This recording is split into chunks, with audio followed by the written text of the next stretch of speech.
Thank you. Thanks, Steve. I'm just so delighted to be here at Shuangyan Monastery. I was just so tickled when Steve reached out for me to come and share a little bit about what I know about John Cage and Buddhism. So first, just so I have a sense, a show of hands, how many of you know anything at all about John Cage? Okay. And how many of you have actually heard any of his music? Okay. So good, good. So that's actually usually it's a far more people have heard of Cage than have actually heard any of the music. So I hope to correct some of that here. We'll be listening to some examples of the music and so forth. But for everybody, John Cage was an American avant-garde composer, as Steve said. He was one who not only challenged the traditions of Western classical music, but he really challenged the very definition of music itself. He was one who was constantly pushing boundaries. And as such, he was a really controversial figure, and I think he remains a controversial figure to this day. A lot of people still say, yeah, well, it's not really music, it's something else, right? Or that Cage wasn't really a composer, he wasn't really a musician, he was more of a philosopher or a thinker. And I reject that. I think he was first and foremost a composer. But there's still this conversation going on today. His centenary was, gosh, over 10 years ago now, and he's still creating waves. So what I want to do today is to describe Cage's view of music, this sort of radical view of music that he's famed for, that kind of changed music history in the mid-20th century. Give you an idea of sort of a summary of what he was all about. And then I want to tell the story about how he got there. So how did he wind up developing this view of music? And this story is actually the story of an inner journey. It's a seeking of meaning and purpose that led him to particular ways of composing that he used. And as you can imagine, this kind of inner journey is where Zen Buddhism enters the picture. So I want to talk about that connection of where Buddhism related to to Cage's development. And then the last thing I want to be sure we do is that we get to listen to Cage's music. And so there's a number of examples throughout the talk that I'll have. And at the end, after I've given my spiel, I'm going to play a recording of an entire Cage work. It's a piece that's actually inspired by a Buddhist temple in Japan, so it felt appropriate for the setting here. And we'll have a chance to listen to that together. So let me get right into the music. I'll play an example that I think of as being a very typical example. You might imagine this is from a performance he did called Indeterminacy, and this is the cover art from the recording. It came out actually in 1959 from Folkways Records, and you can just imagine that somebody's given you this recording, maybe me. I'll take the blame. Because it's like, find out what this Cage guy is all about. I think this is one of the best examples of introduction into kind of Cage's world. And it's as it says, John Cage reading, and David Tudor, who was a pianist and a collaborator of Cage for many years, playing music, and that's kind of what you know. I'm just going to play a couple of minutes of this, just so you get a sense of the John Cage experience. It was a Wednesday. I was in the 6th grade. I overheard Dad saying to Mother, "Get ready. We're going to New Zealand Saturday." I got ready. I read everything I could find in the school library about New Zealand. Saturday came. Nothing happened. The project was not even mentioned that day or any succeeding day. An Indian lady invited me to dinner and said Dr. Suzuki would be there. He was. Before dinner, I mentioned Gertrude Stein. Dr. Suzuki had never heard of her. I described aspects of her work which he said sounded very interesting.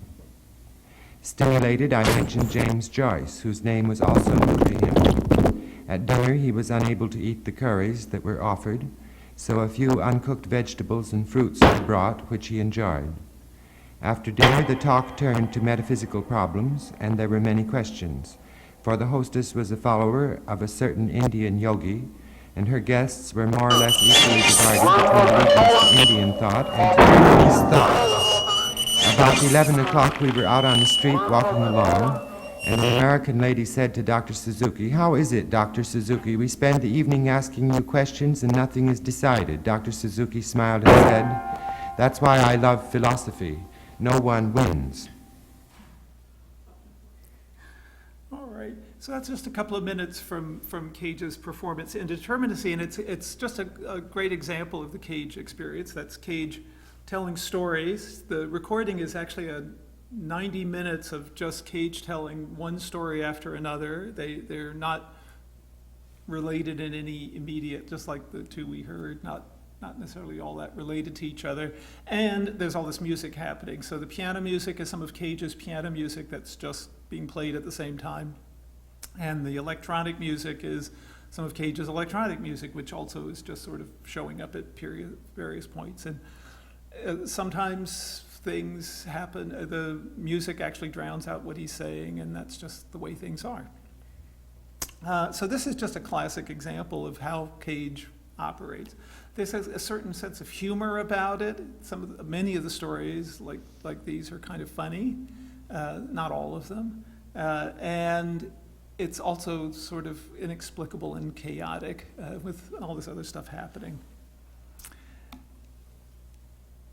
So what's this? So what's Cage? What's his view of music? His career spanned from the 30s right until his death in 1992. But the view of music that he had, that he's really famed for, he was formed in the 1950s and expressed in the 1950s in a number of lectures and writings that he created at that time. And that's what I want to describe here. And I'm going to use as a sort of basis for this a lecture he gave called Experimental Music. It was given in 1957. It's actually a lecture that he gave to a convention of music teachers. And it's kind of a conservative audience for him.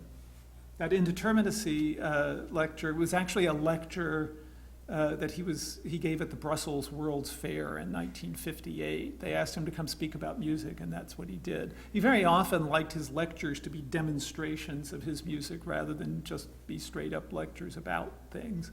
But the experimental music one is actually one of the clearest explanations of his worldview, of his aesthetic view. And so I'm going to have some quotations from that I'll use for reference there. So John Cage had what we might call a radically empirical view of music. He said, basically, music is sound. It's just sound. In the lecture, he says, in this new music, nothing takes place but sounds. That's it. And so sounds are not, for Cage, they're not about communicating some thought. The sounds are not communicating some feeling or emotion. The sounds are not building some ideal structure or architecture. They're just sound. That's all it is. And for Cage, it doesn't mean there's not room for poetry or for beauty or for things that you would respond to in that way, but those qualities are not things that are added to the sound. They're inherent in the experience of sound itself. He also says here that there's nothing but sounds, both those that are notated and those that are not. So he's open, if music is just sound, it's not just the sounds that he's written down for David Tudor to play on the piano, it's all the sounds that happen around us. We're fortunate here to be having this in a very quiet library space, but if this were a very noisy space, then those sounds would be just as welcome in Cage's music. He saw no distinction between the musical sounds and the sounds that were happening at the same time.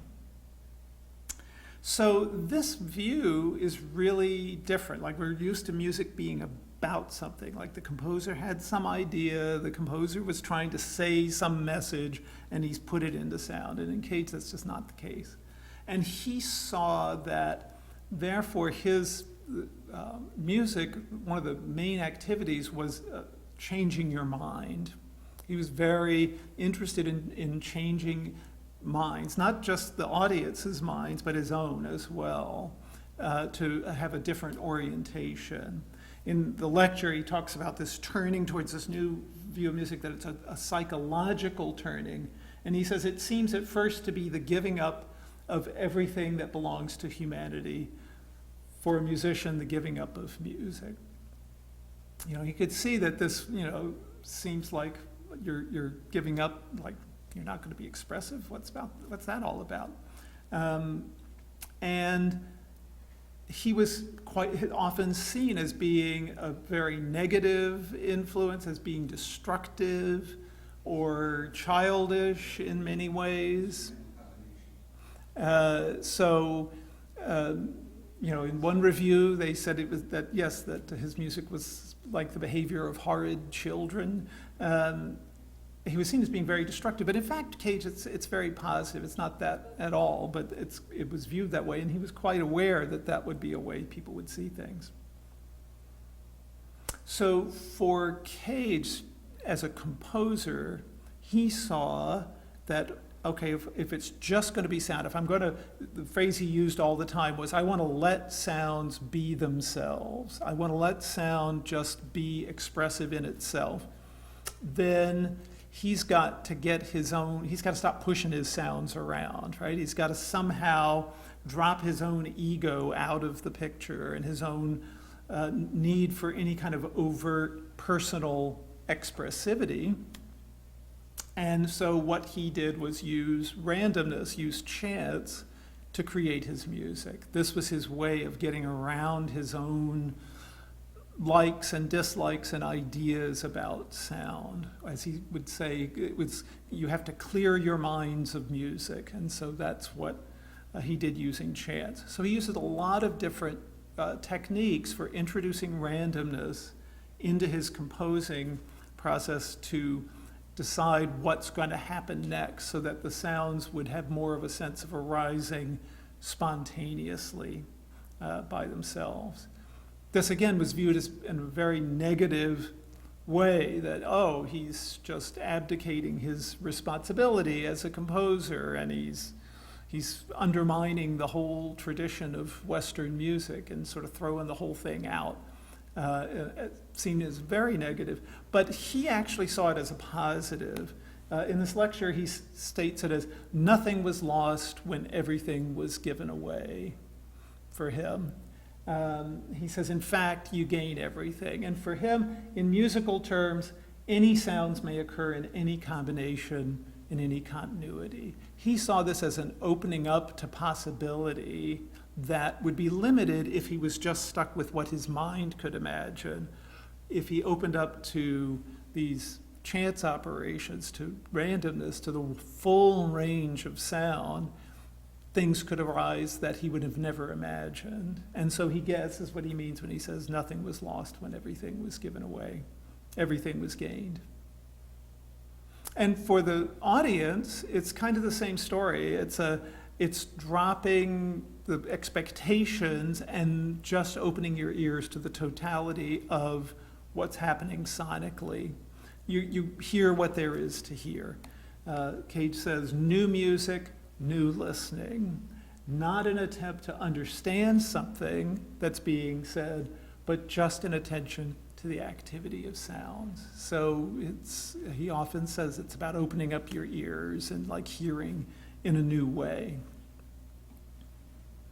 So this requires a view of music that's going on beyond just what you find pleasant and beautiful, but that would embrace all sounds in kind of any combinations, including things that might be considered unmusical or even perhaps unpleasant at times or boring at times. That's okay. That's like the experience you have. Cage says in this lecture, he's not concerned with harmoniousness as generally understood. So it's not about making some ideal, beautiful structure, but he's more concerned with the coexistence of dissimilar things. And he says that the points where the fusion takes place are many, namely the ears of listeners. So everybody in the audience has whatever experience they're having. He has made what he said once, an occasion for experience is what he thought of his music as being. And then everybody, all of you, all of us in the audience are having whatever experience we're having, and we're making the meaning ourselves in a way. So that it's, again, kind of empowering to an audience to decide for yourself what it's about. So Cage's music reflects this kind of, his coexistence of dissimilars. He embraced everything, and he was really interested in the whole sound space without any kind of distinctions or dualities between what's musical and what's noise. He has all imaginable sounds in the music, and with a real emphasis on noise and electronics and all kinds of things that would not traditionally be considered musical sounds. There's this sense of spaciousness about Cage's music. The sounds are all very independent of one another.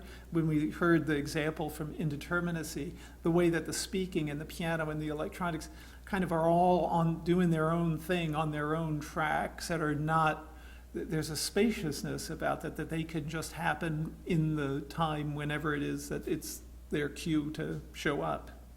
And you have these multiple, seemingly unrelated, or often truly unrelated things that are taking place simultaneously.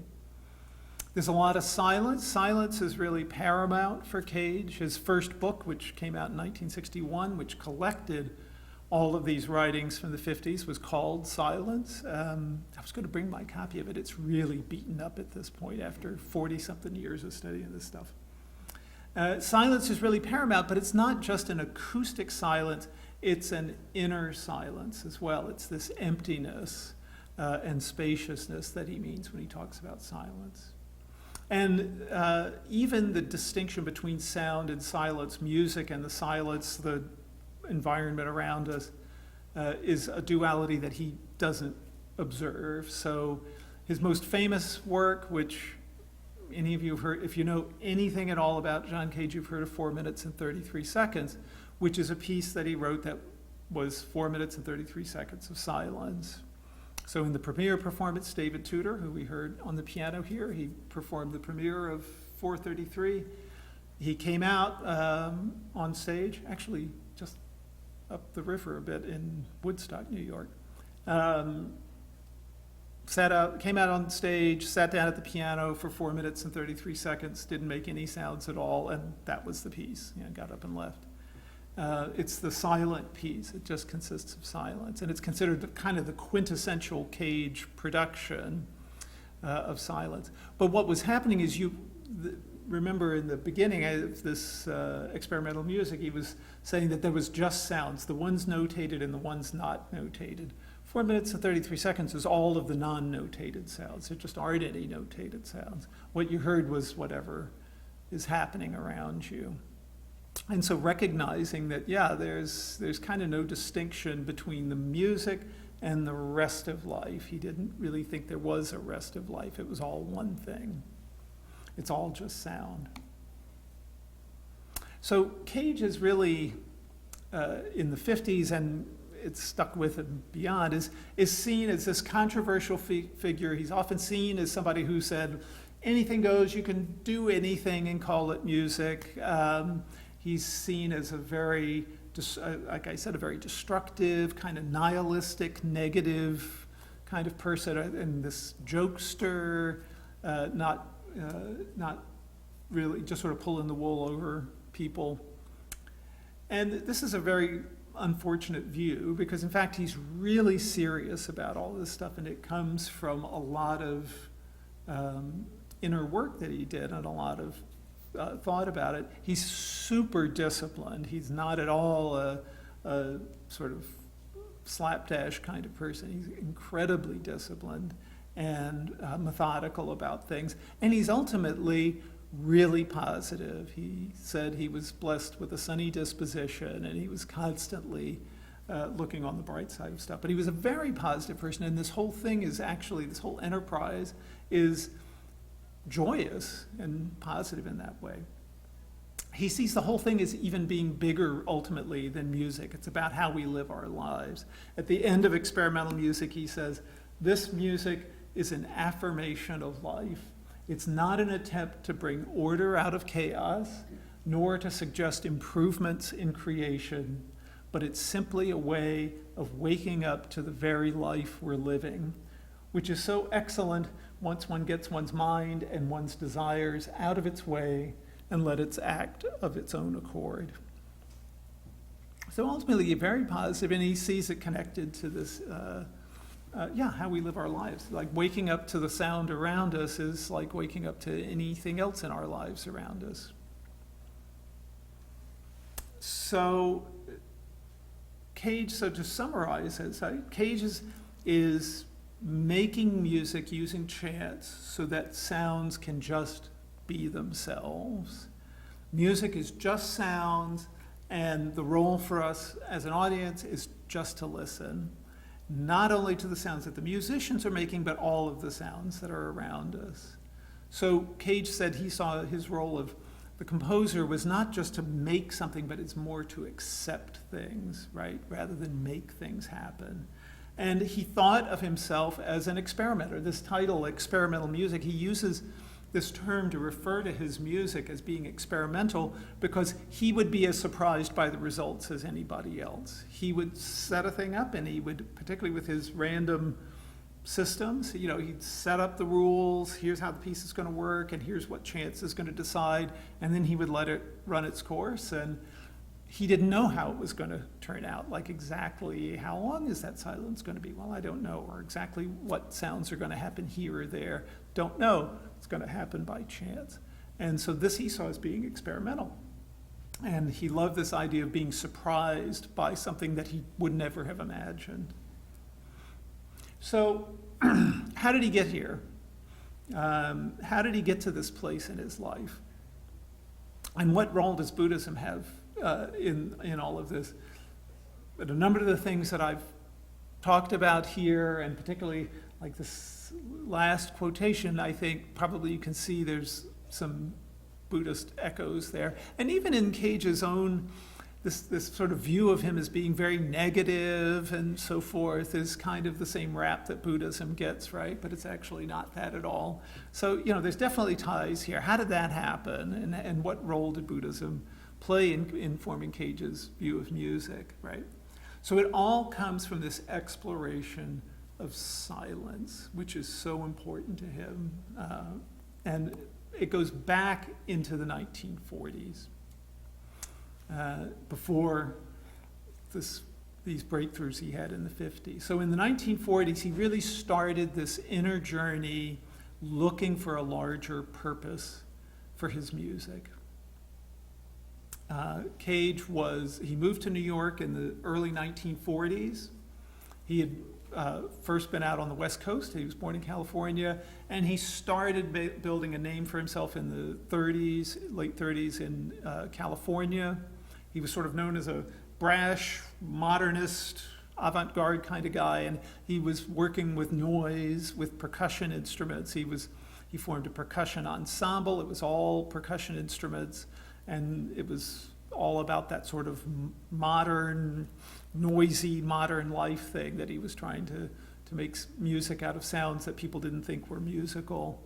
And he started to build a name for himself. He was very ambitious as a young composer, ultimately moved to New York, like many ambitious musicians do.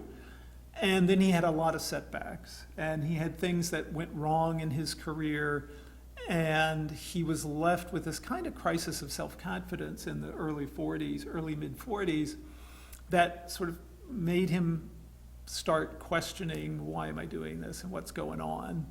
And in a lecture in 1948, he talks about his journey and this problem. And he says what he was doing is asking himself, to what end does one write music? This was the question that was concerning him. He saw that all of his big dreams were not happening, and he felt that somehow his ambitions and his ideas for making a big splash and fame and so on was not a really good basis for a musical career.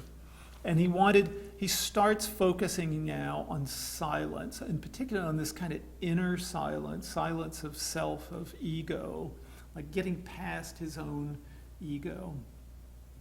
And his first explorations are actually into Indian music and Indian aesthetics.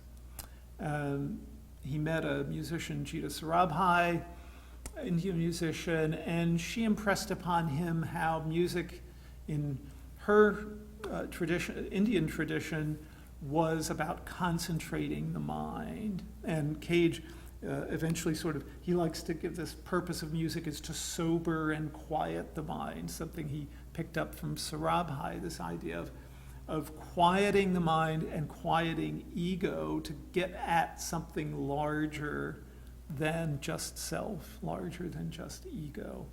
And he starts reading a lot of Indian writers. He reads Ananda Coomaraswamy, who was an Indian art historian and philosopher who wrote a lot about Indian aesthetics, and Cage reads a lot learns a lot from that.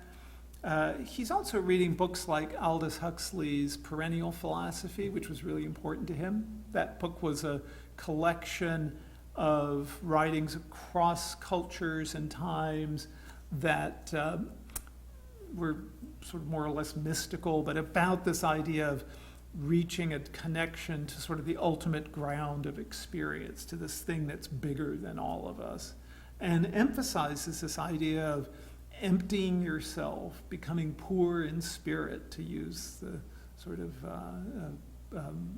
Christian language, right? To become poor in spirit and then thus empty yourself to become connected to the universal, to the divine, or whatever. Cage was very interested in this because he saw that like somehow he needed to get past his ego.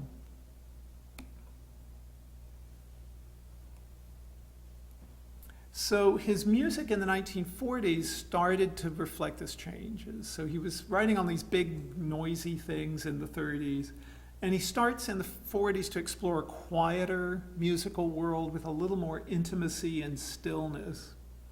And he wants to move away from this idea of making something big and impressive that's going to kind of make a big splash for his, project his ego. And I'm going to play an excerpt from a piece called Sonatas and Interludes, written in the 40s. It's a piece for an instrument called the prepared piano, and this picture is of Cage preparing a piano. It's just a regular old piano, but there's he inserted objects between the strings of the piano. So you can see in the picture there's like bolts and screws and pieces of felt and rubber and all kinds of different things. And what he would do, this is not just done willy-nilly, but he actually would craft a different sound for each key on the piano. And what it creates is this very delicate percussion sound. It's like a one-person percussion orchestra at the piano. You have this wealth of sound, percussion sound, coming out of the one instrument. But it's also very quiet. It's a very subtle instrument because all of those objects are essentially muting the strings.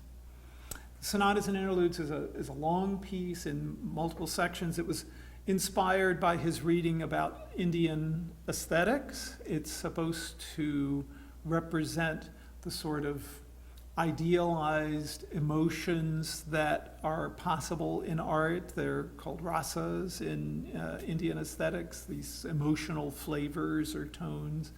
And also about how all of these tend towards tranquility. And so let me play an excerpt from Sonatas and Interludes.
Yeah, it's this beautiful effect of all that hardware comes out in the sound so beautifully. So this tranquility in Cage's music then sort of turns towards silence. So he starts developing his ways of composing with a goal of kind of silencing his own voice, of distancing himself from the result. And he starts pursuing these kind of disciplined, systematic ways of working that will allow the sounds to be a little more spontaneous. And the next step in this development is his string quartet, which he starts at the very end of the 40s. He was actually traveling. He was in Paris when he started writing it, and he writes home in a letter as he's just starting to get ideas for it, and he says, in this piece, without actually using silence, I should like to praise it. So this is a string quartet that, unlike 4 minutes and 33 seconds, this piece doesn't have a whole lot of silence in it, but it's about silence. For him, it was, in some way, praising silence. It was about silence. And it's this inner silence, this silence of not wanting to say things with the sounds that's starting to happen. And he develops ways of composing in this piece. I won't get into the details of it, but it's about the way that harmonies work in this piece. They're not composed harmonies the way that you would use like to make particular motion, but there's a certain unmoving character to the harmonies here. Let me play just the beginning of the second movement of this string quartet.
So this unusual way of playing without vibrato on the strings, this unusual kind of harmony use, gives this sense of a music that's very kind of flat and plain, and this quality he refers to as being disinterestedness. It's this, you might say, almost a kind of an equanimity about it, that things are simply allowed to happen here. You have a feeling that things are just sort of moving along and happening by themselves. He was very excited by what happened with the string quartet, and it's sort of one step away from chance, which I'll get to in a minute. But it's at this point that Zen enters the picture. So I had mentioned that he had been doing a lot of reading about Indian aesthetics, and at this time he starts reading about haiku poetry, and particularly Zen as it relates to haiku poetry, by reading the works of R.H. Blythe. Blythe was an Englishman who was living in Japan. He was an expert on poetry, on Japanese poetry, and wrote a number of books about Zen and poetry, including a multi-volume set about haiku. And we know that Cage read this because he quotes from Blythe and talks about him, and a number of Blythe's ideas were right in line with what Cage was after. Blythe, in his explanation of haiku, and particularly his explanation of how haiku relates to Zen, says that things are expressive in themselves. So Blythe says, things speak their own silent and expressive language. And when he talks about things, he means the things that are the subject of the haiku poem. So whether it's the moon or cherry blossoms or falling leaves or whatever it is that the haiku is about, that appears in the haiku, what he says is that those subjects, those things that are the subjects of the poem, are expressive in themselves. The poet doesn't have to do anything to make the moon poetical or to make the cherry blossoms or the falling leaves meaningful and in themselves. They speak their own silent and expressive language. And so what Blythe says the haiku poet needs to do is to basically get out of the way and say nothing. He says haiku is the result of the wish not to speak, not to write poetry, not to obscure further the truth and suchness of such a thing. And he connects this to Zen, to the idea that everything is just what it is, and at the same time that's kind of a piece of the infinite, if you will. They're all interconnected. So this is what Blythe was presenting. Cage saw this as connected to his own kind of increasingly concrete approach to sound. For Cage, it's not just that things have this silent expressive language, but sounds themselves have their own expressive language. And he picks up on the ideas from Blythe and starts to echo that same language of describing it. So Blythe in this book says, that haiku poets are, they don't speak, it's about not writing poetry.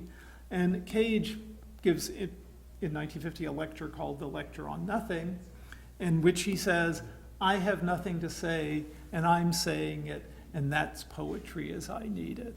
And what he means by this is exactly the same, I think, exactly the same thing that Blythe was saying with haiku. Cage is saying, I don't have to say anything because the sounds are going to do all of the expressing. I'm going to say this nothing by writing my music in a way that the sounds can emerge out of themselves. That's how poetry works for me. So I think that this is a very famous quotation from Cage from this lecture on nothing. And the nothing in the title is this emptiness, right? This silence, this inner silence. I think this statement actually comes pretty directly out of Blythe, the more I see those two next to each other. And Cage and Blythe are both in agreement that this whole saying nothing, this whole silencing ourselves in order to let things speak for themselves, that this is bigger than just poetry or music. It's bigger than ourselves. Blythe says it very well, and he says that haiku is a way of returning to nature, returning to our moon nature, our cherry blossom nature, our falling leaf nature, in short, to our Buddha nature. This is about emptying, this emptiness, the silencing of self in order to connect to Buddha nature, right? Which is another way of saying this thing bigger than ourselves. So this is the kind of language that Cage is starting to encounter, and it provides a framework, and it sort of inspires him further. So, after the quartet, Cage continues to develop these very disciplined, systematic ways of working to clear his mind of music, as he would say. And it ultimately leads to this concerto in 1951, the Concerto for Prepared Piano and Chamber Orchestra.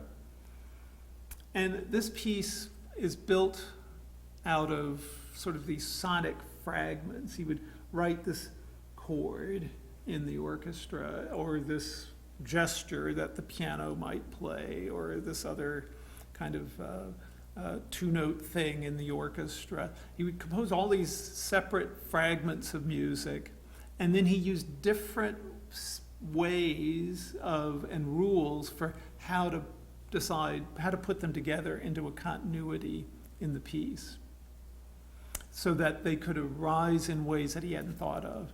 And it's in the last movement of this piece that he finally has this realization: I could just let it be by chance. I could just let it randomly decide what to do next. And that's exactly what he does in the last movement. He actually uses the I Ching, the Chinese oracle book, to decide, is it going to be a sound or a silence? And if it's going to be a sound, which one of these things that I've written is going to go here? And so he doesn't know from moment to moment what's going to happen. Here's a brief excerpt from that last movement, his first foray into doing chants.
So this is a real breakthrough for Cage. He's really excited by this. It doesn't sound like anything he's composed before, which delights him. And it's a different kind of emptiness for him than all this other music that he's written. In talking about it, he says the silences in this piece begin to speak nothingness. He feels like he's really connected with the emptiness in this piece. And it's a real profound artistic insight that changes his life. He composes using chants for the rest of his career. All the pieces after it, in one way or another, use chants. And this silence as the basis, as a starting point, that there's just silence and then the sounds appear out of it, is the image that he has for how he composes. He describes it at that time in a letter to a colleague that music becomes throwing sound into silence, this sort of poetic image he has of there's a silent space and then he's throwing sounds into it. So he's had this journey of trying to connect to a larger purpose for his music by quieting his mind, and then by trying these new ways of composing that will put some distance between his ego and his thinking and his mind and the music that comes out. And it ultimately results in this placing trust in randomness to do the arranging for him. And this is this trajectory, this journey he takes from the mid-40s to about 1951 when he discovers that chance is the way to go. So about the same time, he really gets interested in Zen in a big way with his encounter with D.T. Suzuki. He meets Suzuki in 1951, I think, 51, 52. Suzuki was a Japanese scholar and a writer, and was tremendously important in introducing Zen to Western audiences. He wrote a number of books in English starting in, I think, the 1930s, but particularly in the 40s, in which he explained Zen concepts of philosophy and connection to Japanese culture, and for the first time for English-speaking Western audiences to hear about these things, really. Anybody who was interested in Zen Buddhism in the mid-20th century, basically your source was Suzuki and Suzuki's writings. He was a tremendously influential figure in that way. And in 1951, he was invited to come lecture and ultimately to teach at Columbia University in New York City. And he was there for a few years teaching in the philosophy department there. You recall when we listened to that second story from Indeterminacy as a story about Dr. Suzuki in New York and going to a dinner party and saying that he loved philosophy because no one won. Apparently he was just a remarkable presence, and everyone just loved him, and he had this great wisdom. He was very elderly by that point. When he showed up, he had been active writing about Buddhism for decades at that point. And he taught at Columbia. Cage sat in on his classes at Columbia, and really soaked up all of what Suzuki was teaching about Zen philosophy and ideas and relation to Japanese culture. And he found this really inspirational, and I think probably found Suzuki's presence really just everyone I've read who's talks about Suzuki always said that he had this amazing presence, and I think that was really important. Cage felt validated by that experience because he was seeing the parallels with what he was doing, and it just had a deep impact on him in that way. And Cage becomes just sort of your classic enthusiastic undergraduate student, basically. He's constantly talking about Zen to everybody after this. All of his colleagues and friends in the New York art circles and music circles. He talks about it a lot. And his writing starts to include a lot of Zen stuff as well. This is really where that happens. This is a picture of Cage with Suzuki in Japan in 1961. I think Cage's first visit to Japan, and he visited with Suzuki there. I'll say, just thinking, Stephen, you were talking about how Buddhism and music kind of have this whatever relationship, and Cage did early on, again, like the enthusiastic student he was, went up to Suzuki and immediately wanted to talk to him about music, and Suzuki's answer was, I don't know anything about music. And that was kind of as far as the conversation went. So that he never talked to him about music again. So what's Cage's Zen, right? Cage is very frequently connected to Zen Buddhism. He certainly talks about it a lot. And as I've said here, it's kind of parallel to Cage's work. It was not a cause and effect relation. It's not that, he read all this Zen stuff and then he decided to use chance operations and do this thing or that thing in music. He was really kind of exploring things on his own in his music, in his own musical way. And what he saw was this connection, this parallel in Zen to what he was doing that was very meaningful for him. So to be really clear, Cage is not a Zen Buddhist. He never engaged Buddhism or Zen in any kind of practical way. He didn't meditate. He didn't study with a Zen master or go on sesshin or any of those things that you do as a Zen Buddhist. So he never did that. And that's kind of par for the course for Americans of his generation at that time in the 1950s. Really, the idea that as an American you could go to a Zen teacher and study Zen the same way that Japanese students would, that's just a little bit later than Cage. It's kind of a 60s thing maybe. But so he doesn't do that. But he did see his own work as being a parallel to that. And he saw his work in experimental music as being transformative in the same kind of way that Zen practice would be. He saw himself as undergoing a certain kind of discipline that was self-negating, that was getting past just his mind, that was opening him up to other possibilities. And to him, that was like what meditation, what Zazen would be for Zen Buddhism. I've referred to it, Cage never used this term, but I sort of said that, well, John Cage followed the way of experimental music. It's like another transformative way for him. That's what he saw himself doing. And so seeing Suzuki present this Zen philosophy that he saw such strong connections to himself, this validated what he was doing. It provided a framework for understanding it in a larger context, and it inspired him to explore further.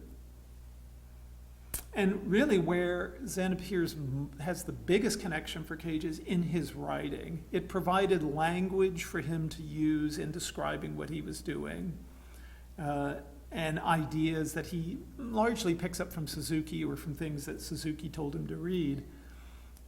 That he returns to all the time. So we've already seen this idea of getting past your likes and dislikes, going beyond desire and aversion, giving up and becoming unattached to your likes and dislikes. This is definitely something he sees his work with chants as doing.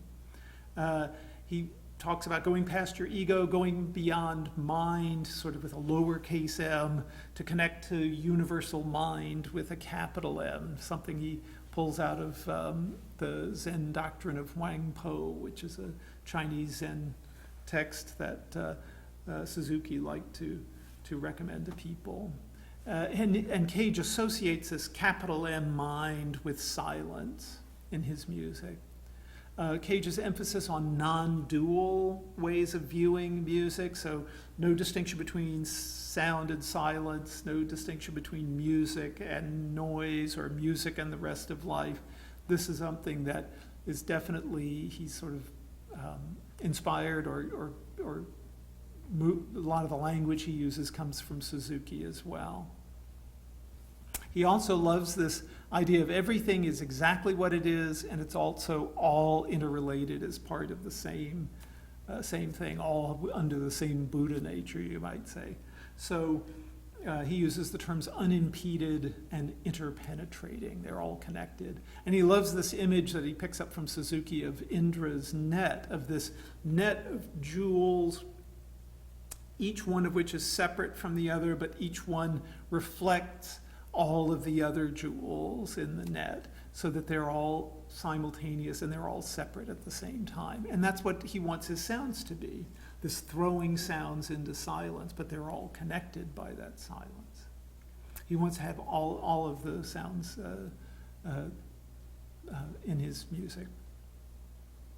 So he connects all of these ideas to his own, and he tells things like that. He also takes up a lot of style from Zen. That's, I think, even more important, is the style of expression for him.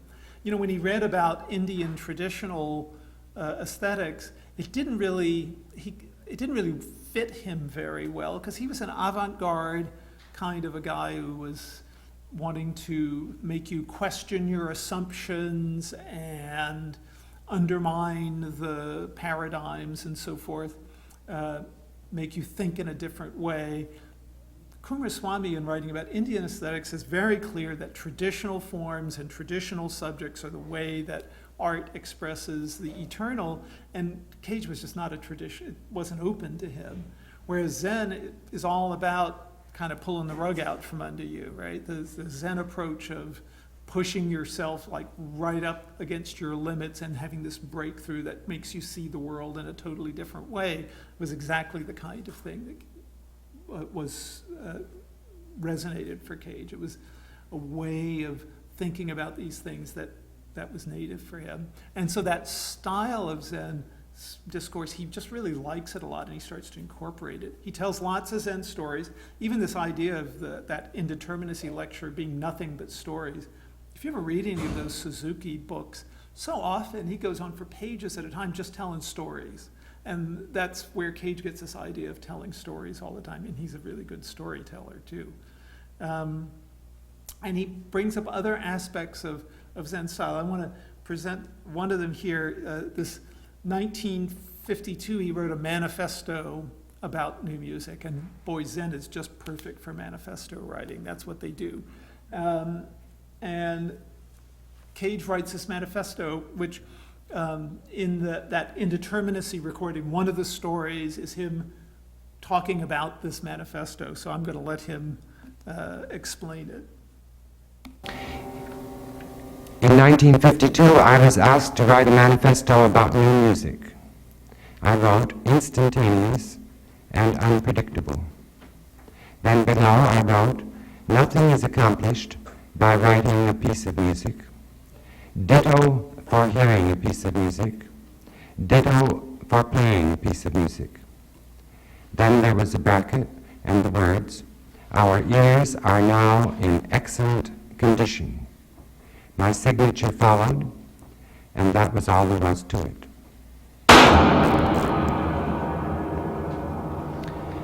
So this is, to me, like a great example of where Cage and Zen, their way of speaking, Zen has this big influence on his way of writing. So this whole multiple negation, you're right, like nothing's accomplished by writing a piece of music, nothing's accomplished by hearing a piece of music, nothing's writing by playing a piece of music. This is kind of Cage's version of the Heart Sutra, right, where everything is negated, right? There's no this, no that, no the other. And at the same time, this is very good humored and positive thing, like, okay, now our ears are in excellent condition, right? Now that we've gotten rid of all of that, our ears are in excellent condition.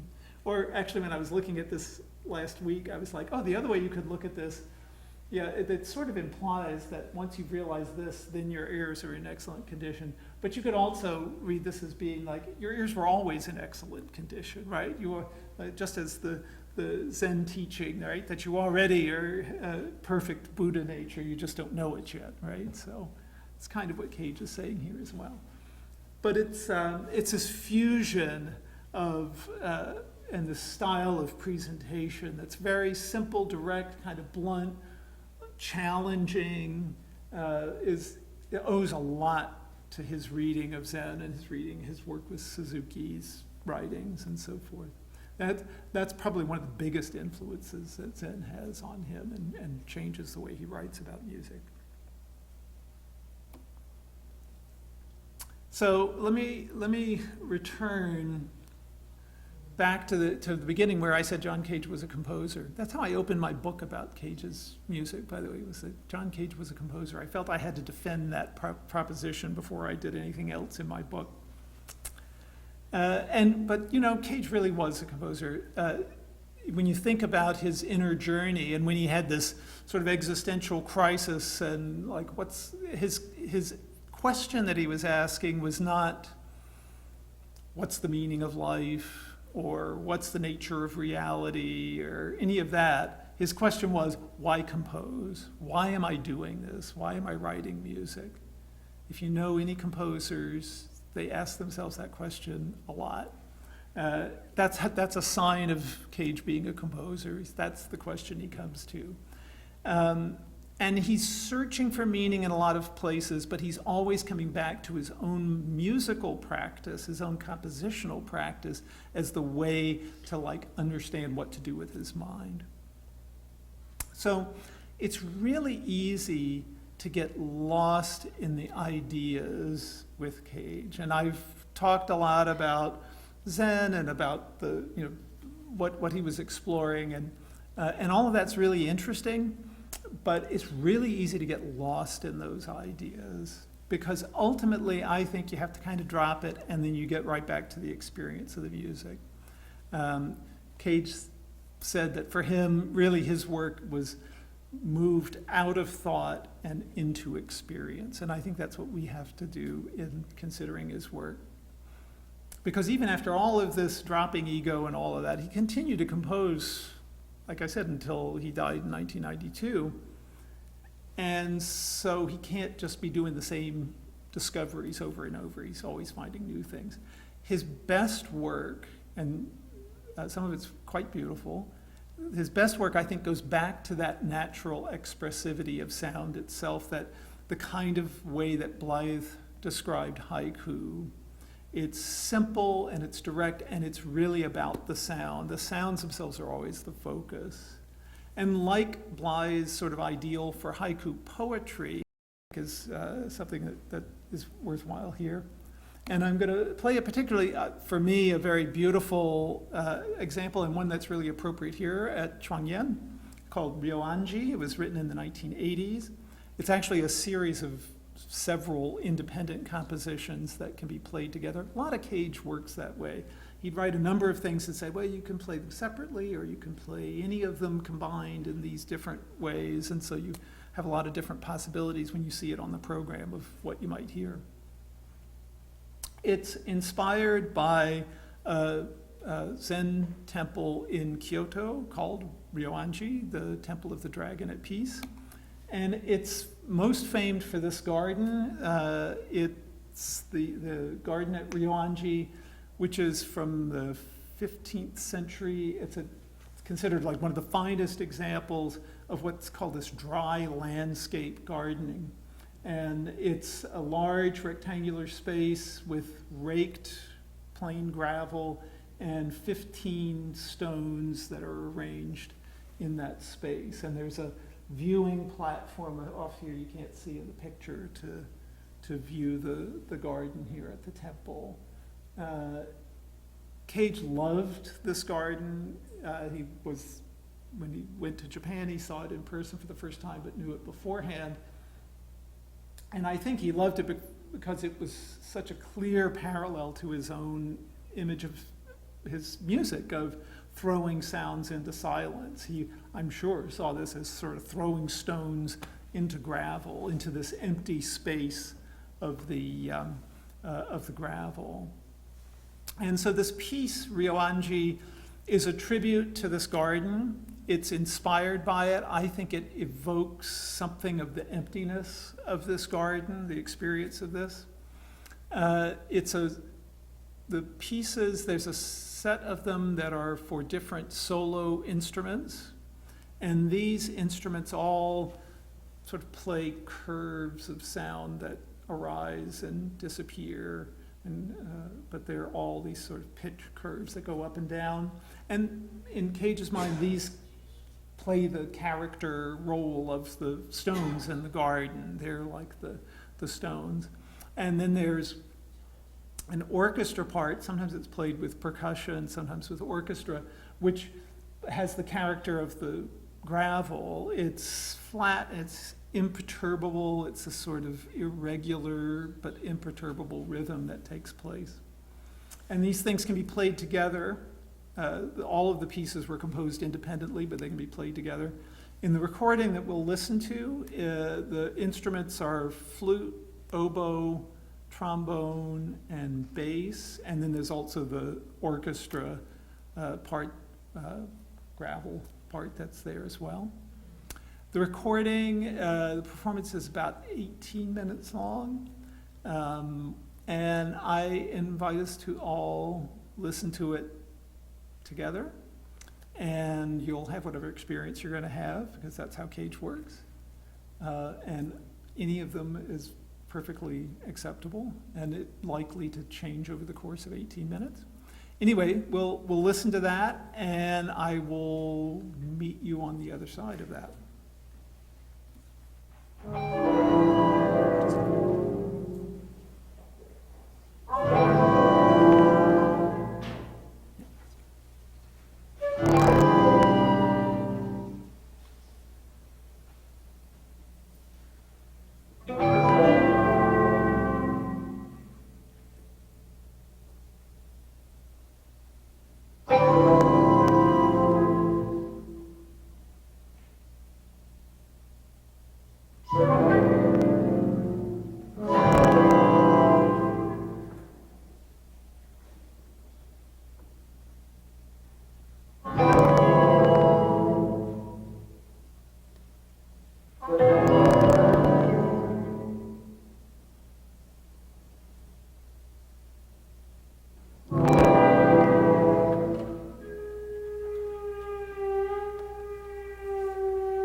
that was Ryoanji.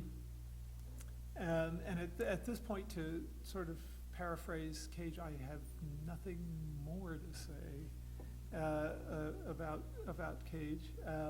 I hope that you got to hear something you hadn't heard before, or learned or hear in a different way. And I again thank you for your kind attention, and thanks again for letting me come to speak. I'm happy.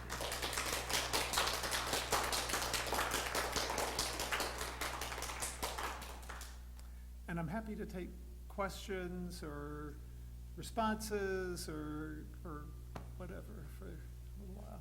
Yes, ma'am. Yeah, my question is, how did he make a living? So the question is, how did John Cage make a living? So it's actually really interesting reading about those guys in the 50s. You could live in New York City on next to nothing in those days, and a lot of them did. He actually invented that sort of loft living of moving into old industrial spaces in the 1940s in New York, and so he lived on very little. But he did ultimately make his living as a composer. He had some day jobs. He worked for his father for a bit, to pick up some money. And ultimately, after he became more and more known in the 50s, particularly all over the world, but in Europe especially. And then his book came out in 1961, and all of a sudden there was increased interest in his work, and he was visiting artists at some universities, and then commissions from orchestras, and became kind of a big thing, and made a living as a composer. But it was only when he was really in his 50s before he was able to earn a good, comfortable living as a composer. Yeah.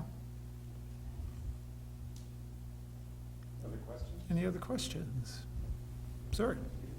I just wanted to know what Ryoanji recording is that? That's off of Mode Records, and I can't remember the name of the orchestra right now, but it's Stephen Drury's group, I think, that did that. Yeah. So we're about a half hour from Danbury, Connecticut, Mm-hmm. and therefore I can't help but ask whether Cage had any interactions with Charles Ives and his dad. Yeah, so not personally. Certainly, of course. Yeah, right. You couldn't be an American composer in the 20th century without having heard of him, right?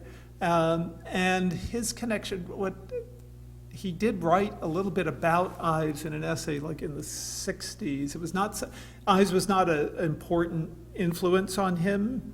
What he did say, though, that the part of Ives he liked the most was sort of the soup, right? That thing where there's everything going on at once. That was where he felt Ives really shined. The sort of Americana side of Ives was not Cage's cup of tea, but he liked it when there was so much going on all at once that was he found to be quite enjoyable and connected to what he was doing.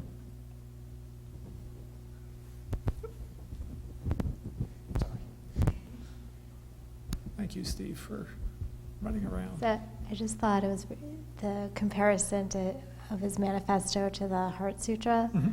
was really interesting, and that repetition of the word nothing and nothingness. I'm just looking at just a translation. It says form is no other than emptiness, and emptiness is no other than form. So when you're familiar with that, the nothingness is actually something. Exactly. And at the end of those 3 lines, it's interesting that the focus is more on the listener, maybe as a direct result of that nothingness, than perhaps on the composer. So it's just a interesting comparison. Yeah, and that's exactly the way he would have thought about that. So he would say about his sounds, and I think he would say that about the audience as well, that each one is the most honored one of all, right? So each sound was like centered on it, was like the most honored one of all, right? And at the same time, same thing was true for each listener. You're in the best seat in the house, wherever it is, because it's the best seat for the experience that you're having. And yeah, that manifesto is about dropping all of this stuff so that you can actually hear, so your ears are open to what's actually there. And all of that connects very closely to all of those Zen concepts, similar ones. He wrote the lecture on nothing, which is really about this nothing is like shunyata, right? Like an emptiness, right? Is the nothing he's talking about.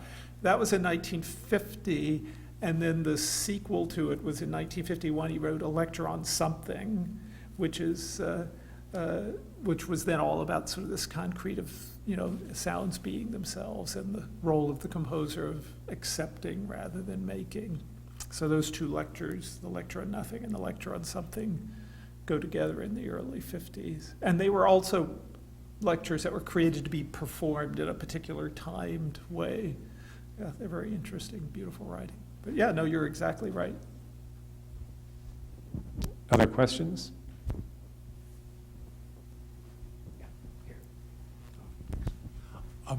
I know that Christian Wolff gave John the I Ching. Yes. And is there much of a lag between the time he gets it and he starts using it? No, it's like the same year, yeah. It's- It was things that just came together at the right time.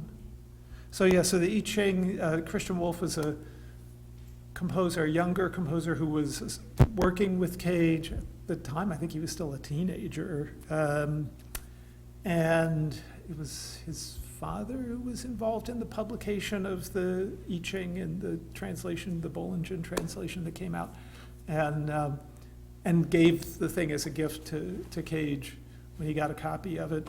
And it was just one of these amazing synchronicities of everything came together at the right time. So Cage was writing this concerto, and in it he actually was organized. I remember I said he had all these pre-composed sounds that were done ahead of time, and they were arranged in these rectangular charts that he used to kind of organize them. And some of the earlier movements of the concerto, he made these sort of geometrical moves on the charts to decide what would happen next. And but then when he got the copy of the I Ching, that particular edition, if any of you have it, there's like a little fold-out rectangular chart for looking up the hexagrams. You get like the lower trigram and the upper trigram, and then yep, that tells you which number it is in the book.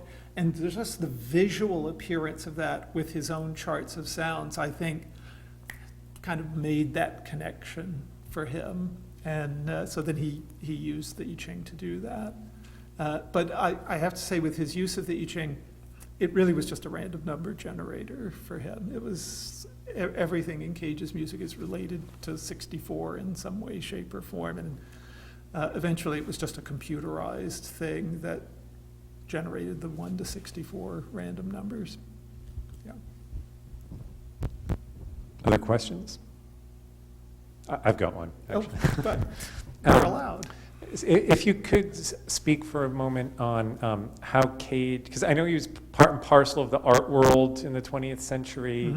I believe he was connected to Joseph Campbell in some ways, and visual artists and writers, and the writers at the time were very influenced by Zen, many of them. So how does Cage and Zen fit into that bigger picture of what was going on in the 20th century? Yeah, so there's probably a big long answer to that I can't really give. So so one thing I'll say is Cage was a very social person. He was a tremendous, Steve and I were talking, asked me before the talk if I ever met him, which I did. When I did my dissertation research, I had to rely on his cooperation, and I was up there weekly. What a tremendous guy. And when I read about Suzuki and his amazing presence and so on, I think some of that rubbed off on Cage. He had that incredible presence.